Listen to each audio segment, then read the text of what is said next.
Thank you, Nanette, for the warm introduction, and to the Advertising Research Foundation for providing us the opportunity today to share with you our research exploring whether villainous characters can make for effective endorsers. Before I proceed, I want to mention that we will feature several actors and brands throughout today's presentation. These examples are used for instructional purposes only.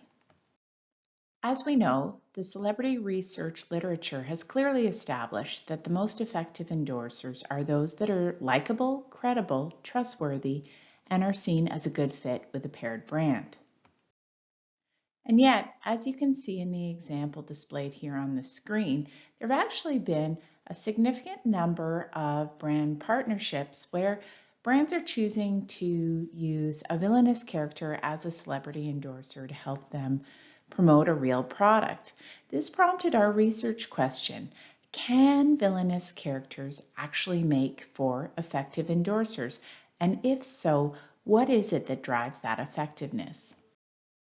We hypothesize that character endorsement effectiveness is likely facilitated through higher certainty of meaning. This construct is new to the advertising literature and has its roots in interpersonal relationship theory, which highlights that behavioral consistency and intimate self-disclosure both contribute to one's enhanced confidence in making predictions about a relationship partner's attitudes, values, behaviors, and traits. Characters are tightly scripted and also reveal quite a bit about their own lives in the mediated context.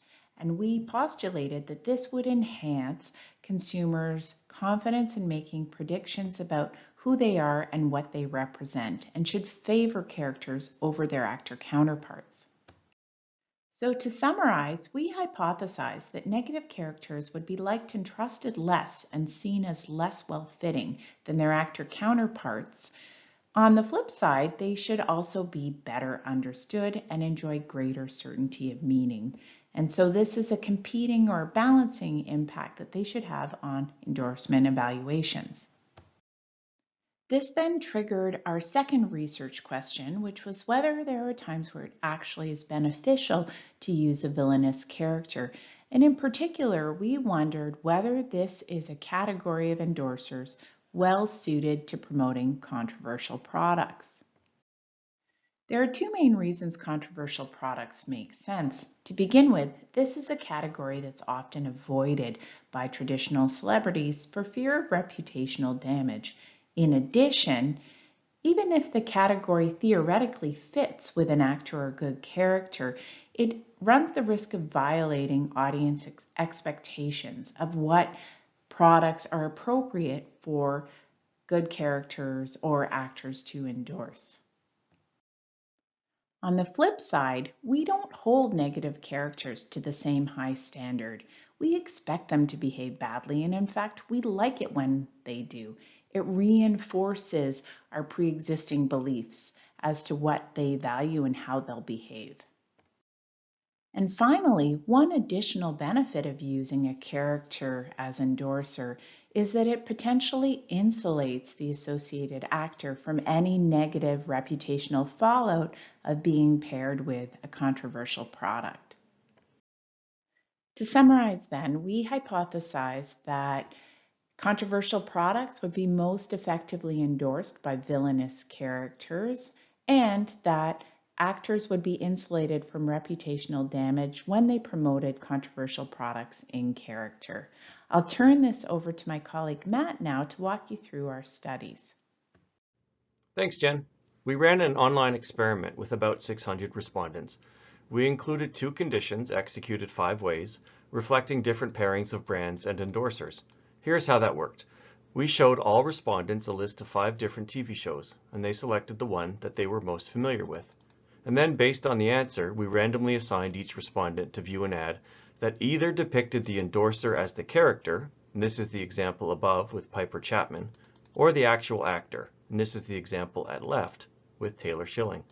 Next, we asked respondents to tell us about how villainous the endorsers were, just to make sure respondents actually thought of these characters as more awful than their actor counterparts. Then they completed measures of liking, trust, fit between the brand and the endorser, certainty of meaning, and attitude toward both the brand and the ad. All of these were standard measures, though certainty of meaning is new to advertising research. It's measured with 5 items, including how well do you feel you know the endorser, and how accurate do you think you'd be at predicting the endorser's behavior. The results are promising. They show that actors, in purple, are viewed as less villainous compared to characters, in pink. As well, respondents liked and trusted actors more, and thought actors fit with the sponsored brands much better. On the other hand, the overall differences in attitude toward the ad and the brand were not different from each other. Why is this? The answer is there are competing effects. At the top, we see negative effects of using characters compared to actors because respondents like and trust negative characters less and view them as poorly fitting with the sponsored brand. As a result, they evaluate the endorsement worse. On the other hand, because respondents are more certain of the negative character meanings, evaluations are improved. The net result of these competing effects is no overall difference in evaluations. In the next study, we wanted to investigate if using negative characters could help to promote controversial products, things like cannabis, gambling, condoms, or guns. This time we included 4 conditions. In 2, we compared an actor to a positive character. In the other 2 conditions, we compared a different actor to a negative character. We used the same basic approach as in Study 1, but we also measured purchase intention and how controversial the product was. Because we're also interested in the question of potential negative repercussions on actors if they appear as a negative character endorser, we collected measures of how ethical the respondents saw the actor who appeared in the ad, as well as a measure of reverence.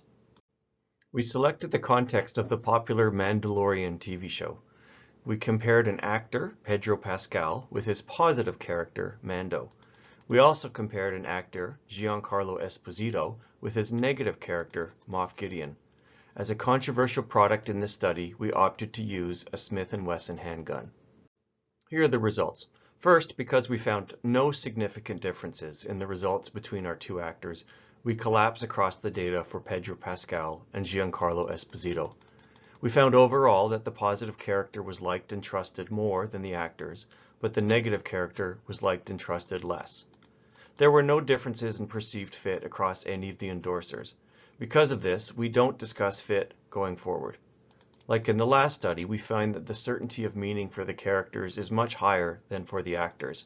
And last, there were no significant differences across any of the 3 outcome variables, so we combined them into a composite. As in Study 1, we again see competing effects. The character Moff Gideon is liked and trusted less than the actor Giancarlo Esposito, but that because Moff Gideon is associated with higher certainty of meaning, the overall effect is no different in how the actor and character endorsements are evaluated. We also find that respondent beliefs about how controversial the product is impacts the results. When respondents see the product as less controversial, using the negative character is effective at improving overall evaluations, but not as effective as when they think of the product as very controversial. It appears that the more controversial the product, the more effective the negative character is likely to be. Last, we wanted to see if there would be blowback on the actor if their character was used to promote controversial products.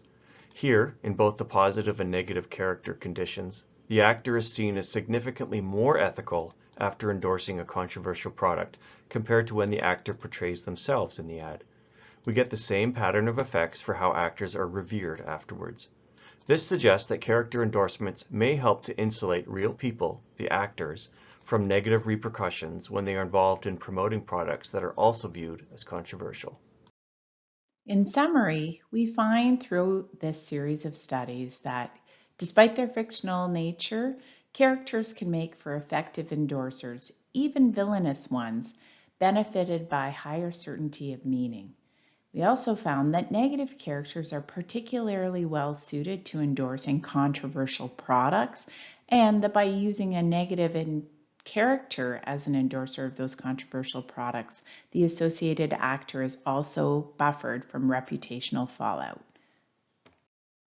Thank you for taking the time to listen to our presentation today. We hope you enjoyed it. We'll be happy to answer your questions during the Q&A period at the end of today's talks, or you can connect with us through LinkedIn or email anytime. Thanks.